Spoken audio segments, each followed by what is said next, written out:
¿Qué animal aparece en el escudo nacional argentino? ¿Vos sabés?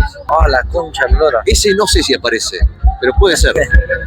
5 preguntas por 5.000 pesos. ¿Cómo se llama la moneda oficial de la Argentina? Peso argentino. ¿En qué provincia se encuentra Ushuaia? En Tierra del Fuego. ¿Qué banda argentina grabó el disco Octubre? No. Grabó Los Redondos. Sí lo conozco. ¿Segunda chance? Dale. Bonus track. ¿Qué animal aparece en el escudo nacional argentino? Vamos, Benja, vamos todavía. Jaguar. No, ninguno. Tenés razón.